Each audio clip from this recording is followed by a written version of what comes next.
Hello everyone, welcome to our channel fear not. ஏசாயா 26:4 இந்த வசனத்தை நம்ம பார்க்குறோம்.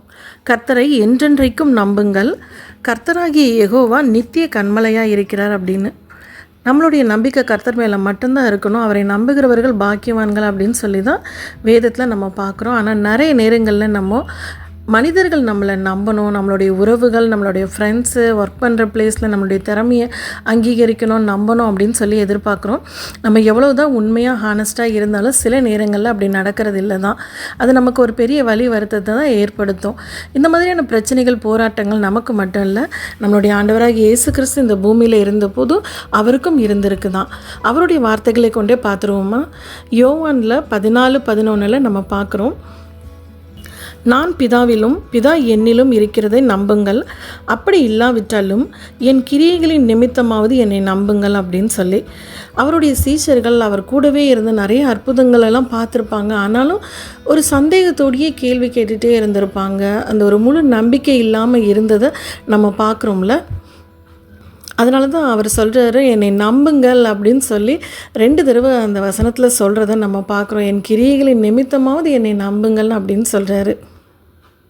ஏன்னா உலகம் அவர் மூலமாய் உண்டாயிற்று, ஆனால் உலகமும் அவரை அறியவில்லை. அவர் தமக்கு சொந்தமானதிலே வந்தார், அவருக்கு சொந்தமானவர்கள் அவரை ஏற்றுக்கொள்ளவில்லைன்னு நம்ம யோவான் 1வது அதிகாரத்தில் பார்க்குறோம்.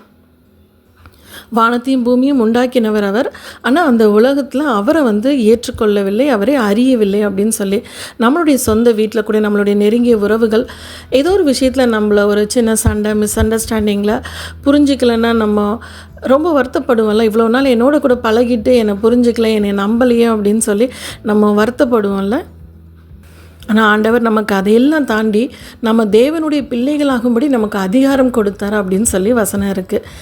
நம்ம மற்றவர்கள்கிட்ட நம்மளுடைய அங்கீகாரத்தை தேடுறோம், ஆனால் கர்த்தர் நமக்கு அவருடைய பிள்ளைகளாகும்படி அங்கீகாரம் கொடுத்துருக்கிறாரு. இன்றைக்கி நாமும் நம்மளை நிதானித்து பார்க்கலாம், கர்த்தர்கிட்ட ஒப்பு கொடுக்கலாம்.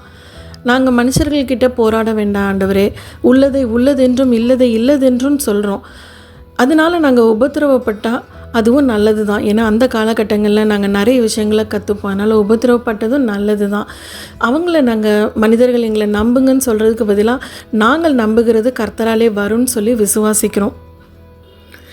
யாரும் என்னை நம்பலை அப்படின்னு சொல்லி வருத்தப்படுறதை விட கர்த்தர் நம்மை நம்ப பண்ணின நல்ல வாக்குத்தத்தங்களை நினச்சி பார்ப்போம். மனுஷர்கள் எங்களை நம்பலைனாலும் பரவாயில்ல ஆண்டவரே, ஆனால் நாங்கள் எல்லாரையுமே நம்புகிறோம், சகலத்தையும் தாங்குகிறோம், சகலத்தையும் சகிக்கிறோம், சகலத்தையும் விசுவாசிக்கிறோம், சகலத்தையும் நாங்கள் நம்புகிறோம் அப்படின்னு சொல்லுவோம். நாம் நம்புகிறது கர்த்தராலே வரும். நாம் அப்படி கர்த்தர்கிட்ட ஒப்பு கொடுக்கும் பொழுது கர்த்தர் நமக்கு அழகான ஒரு வாக்குத்தத்தமும் கொடுக்குறாரு. கர்த்தர் மேல் நம்பிக்கையாக இரு, அவரே உங்கள் காரியத்தை வாய்க்க பண்ணுவார்னு.